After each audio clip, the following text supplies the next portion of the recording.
What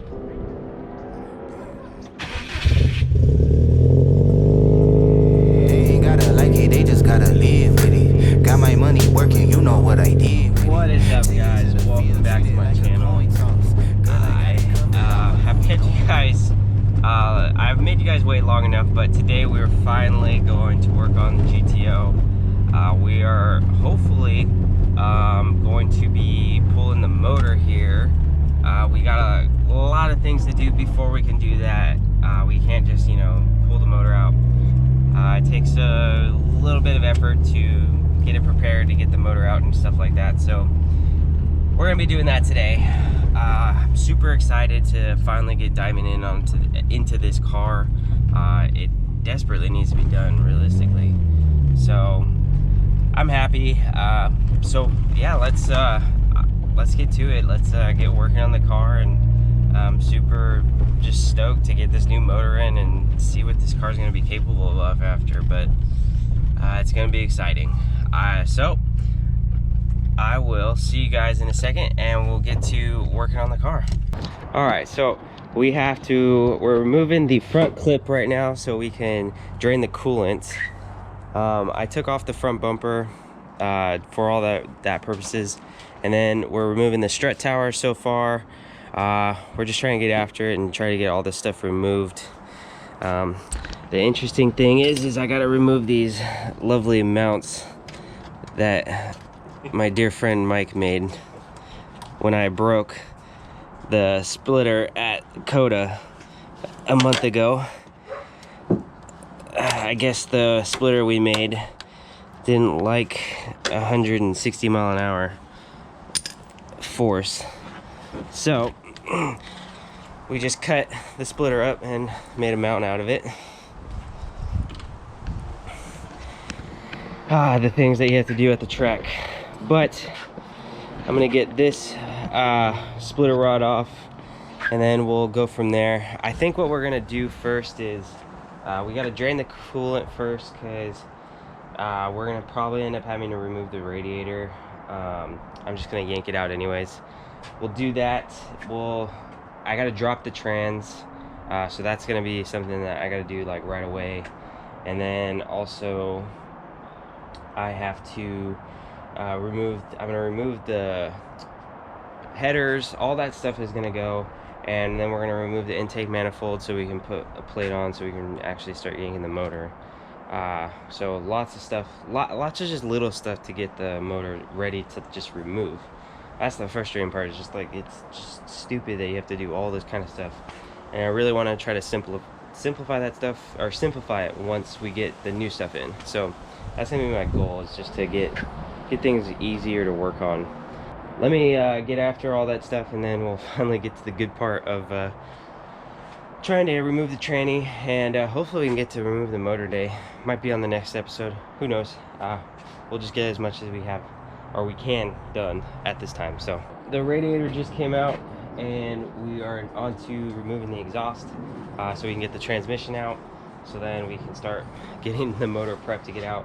One thing that we're trying to do is we're trying to be like super precise and kind of put everything in little baggies and stuff like that, just because it makes the process going back in a lot easier if we know where everything is and kind of labeled that. Done that too many times to learn my lesson, right, Mike? Yes, sir. So we're gonna get the exhaust off, and now so we can get the transmission out, because I have some special things for the transmission gonna be happening, so that's why we got to mainly remove it. Ooh-wee. Got that rear end up nice and tall. Oh, this is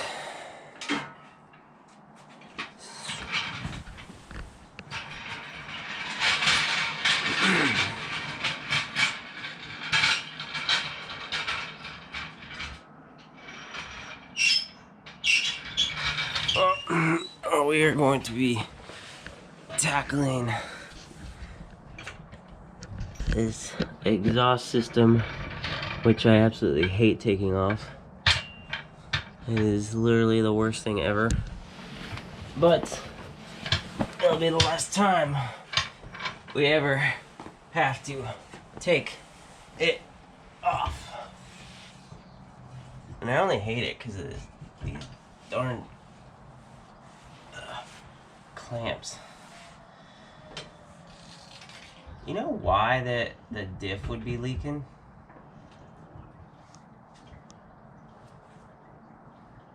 Could be because of where we jacked it up from. Oh, it broke the seal or the gasket. Yep. Because it's the only spot we had back there that can reach, or only spot where Jack could reach. How about that? Yeah, it broke the.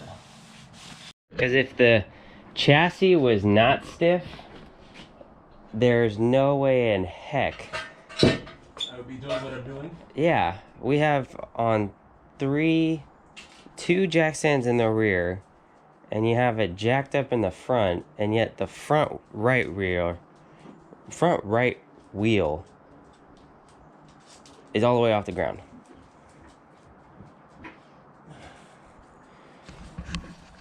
That means that we are doing something right with this chassis.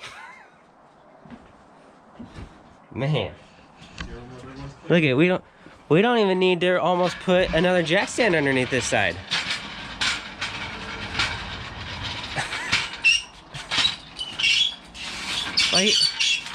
Like we almost don't need to put another jack stand. Are you trying to tell me GM did something right? I'm saying we did something right. I'm saying we're designing this car and doing something right. I mean, do you have to go up at all? I guess a little. Just a little bit. I want to make sure I get in a good spot. Yeah, but it's like virtually.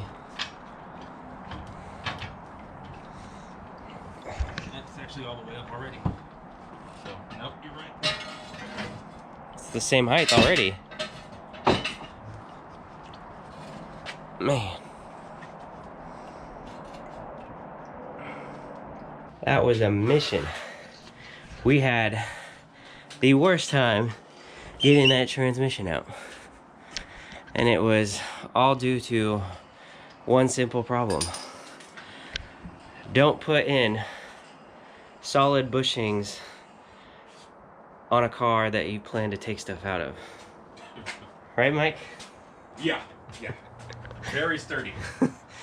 No, we're having issue taking the transmission out. Like, I've taken it out like 3 or 4 times now, and the issue was mainly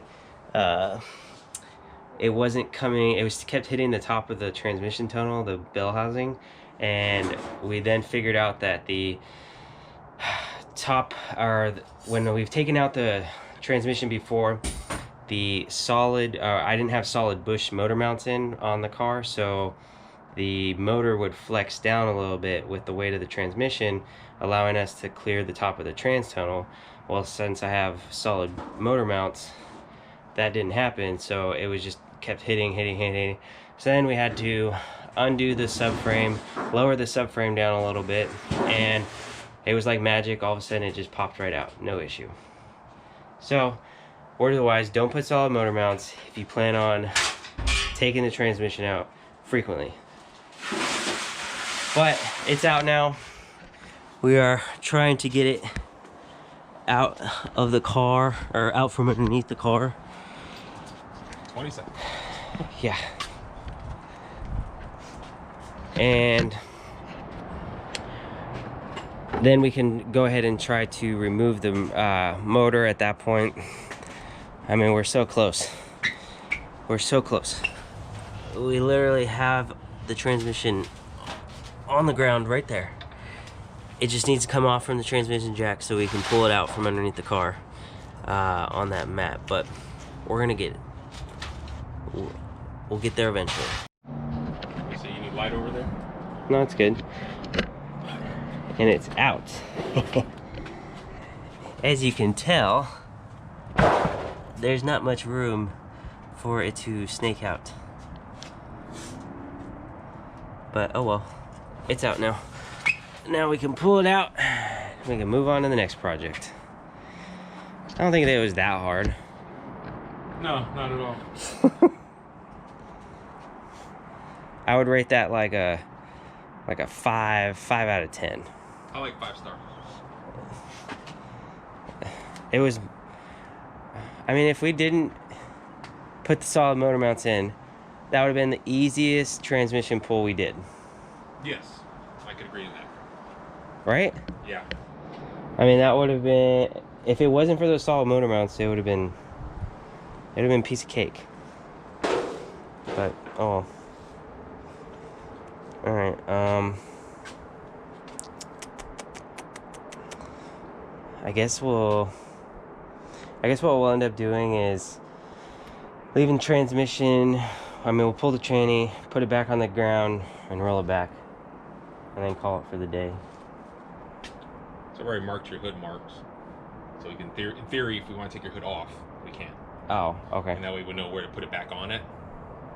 So then we put your hood off, put it on the roof. Maybe I can jack it back up because we know we clear all this because you're already there now. Yeah. And we can literally put it in there, and then we can grab that because took the transmission off.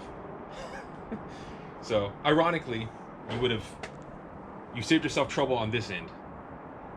The same trouble we had getting that out of there would have been the same thing as trying to pull this out of here. Oh, I know. So either way it goes, we would have fought it. It's just that you saved yourself trouble by doing that first. Yeah. And with your radiator gone, we got plenty of room to come forward. So we'll use your bell housing bolt to put the chain on. All right. There you go. So close. Very close. We just need... Well, I mean, now though, all we really have to do after this point is get all the stuff, like the wires and stuff off, and basically the motor should come right off after that. I mean, or that, and then the motor mounts. Motor mounts. Just pull everything that wire harness, mark it like you said, and then yeah, I mean, cool. One whole piece. Well, the nice thing about this. Oh, and then we have to do the AC lines. AC lines have to come. And your power steering. Power steering. Oh yeah, my steering rack has to come. I think I'm just gonna take my steering rack off. Or I'll wait to do that until we get all we have to do to get pull the motor out, it just take it off the knuckle of the steering shaft. And then once we get the motor out, then I'm gonna take the rack off. Makes sense. Well, day one is in the books.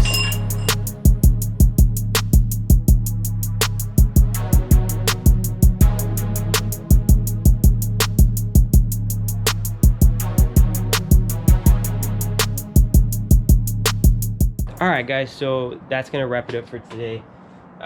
We basically put the car back in. We've just been kind of discussing what we're gonna do with the engine bay after the motor's out. I wanted to really just kind of clean up the engine bay a little bit, and I think ultimately that led to us just deciding that we needed to go with a Holley system, just because I want to get rid of like half these wires everywhere. But yeah, I mean, that's just gonna... Only thing is it's expensive. It's gonna hurt my bank account, and oh well. I mean, just don't tell my wife. But if you are listening, you didn't hear that. But that's gonna wrap it up for part one of the GTO rebuild series, is I think what we're gonna call it. Mike, what do you have to add? Would that be Goliath 3.0? I honestly, it's like 4.0, 5.0 by now. Okay. 4.0 is what we're gonna call this one. Yeah, Goliath 4.0 rebuild is what we're doing it. Anyways, thank you guys for watching. If you guys haven't already, make sure to subscribe to the channel. We're all trying so very hard to get it to 1,000 subscribers. We need to so bad, but I really have hope. I do. Anyways, I will see you guys in the next video. I'll catch you later.